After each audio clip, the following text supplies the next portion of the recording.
pitch side. We're just discussing day 3 and how it's going to unfold respectively for each team. Waqar, yesterday Pakistan's bowling was on point, and in particular you expected the spinners to do well. Noman Ali, why is he so consistent? We've seen that against England, and just generally, why do you think, what can you attribute it to? Look, there are a few reasons. I think the first one is, of course, he's hungry and he sees opportunity, and he's not a youngster. He knows that his time is limited, so he's got to do really well every time he walks onto the field. And then, of course, the experience he carries from first-class cricket. Played so much first-class cricket, he knows exactly what needs to be done to get wickets, and that's why he's getting wickets. And I think all these other bowlers also got to think on that. If you want to be a good test match bowler, what you need to do is play more 4-day cricket, have more overs under your belt. You get used to bowling more overs, because in test match cricket, you're not going to get wickets in 4 overs or a 6 over or 10 overs. You've got to bowl a plenty of overs to get, get in the list of greats if you want to really play test match cricket. Paulie will probably tell you better, because we were just discussing about it, that how important it is to have sort of a fuel of at least 25 overs for one innings. Now, I'm not talking about the test match. One innings, if you can bowl 25 overs in a test match, you should have that in your bank. I think for him too, the experience that he's got now, I mean, he's not a young chicken, is he? He's been around for a long period of time, and what he's done is, when you come into international cricket or any kind of domestic cricket, you kind of think, I have to do this, I have to do this, I have to do that.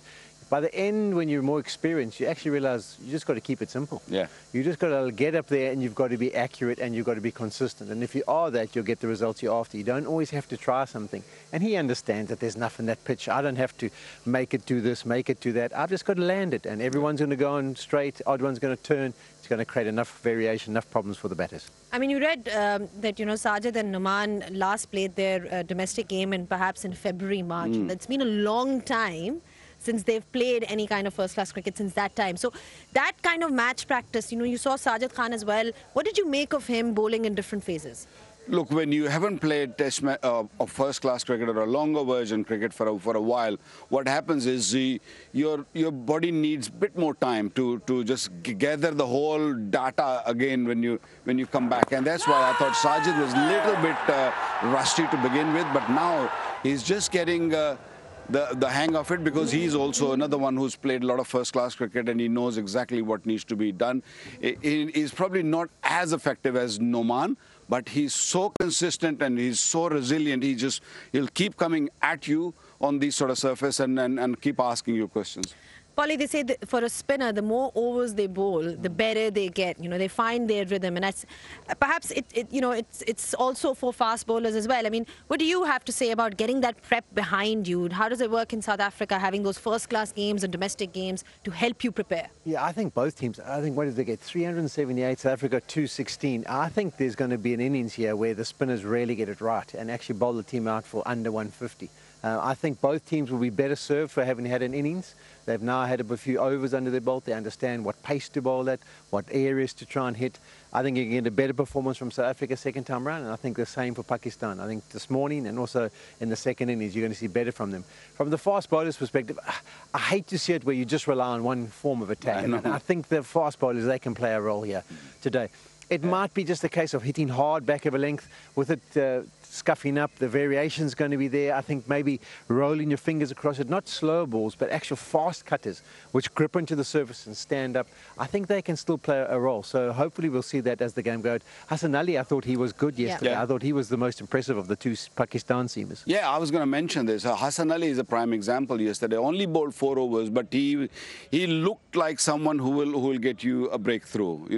Zozi struggled against him, but what happened? He only bowled 4 overs, and that's it. And the entire day was gone for him. So I think captains got to also think, positive for the fast bowlers, that this pitch will work for them. But what you need is the plan. If you get a good plan right, you'll be fine. I think the Pacers will have the impact if they get it right.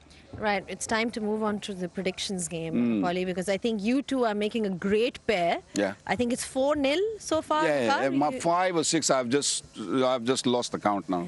Yeah. No. Okay. So what are our predictions? I think South Africa themselves to between 275 and 300. I think Pakistan will have a comfortable lead. And then it's going to be, can the South African bowlers really come up and step up and get themselves back into the game? If they don't pick up early wickets, I think Pakistan will set a formidable total. It's going to be tough if that, the trail is 162, Waqar, right now. And if Pakistan manages to get early wickets, where are we heading? If South Africa only gets 270, 280, game over for South Africa. They need to get into really close to the total what Pakistan have to survive in this game. All right, then. Thank you so much, gentlemen. There's a sort of a smug look on Sean Pollock's face right now. But thank you to Waqar as well. And there's a battle on the field, and I can tell you there's a battle off the field happening here as well. We take a short break, and when we do come back, like I said, there's plenty of action lined up for you. Pakistan will be making to, get early wickets, and then from a South Africa perspective, they'd be looking to bat longer. Take a short break, and then bringing you all the live action from Gaddafi Stadium, Lahore.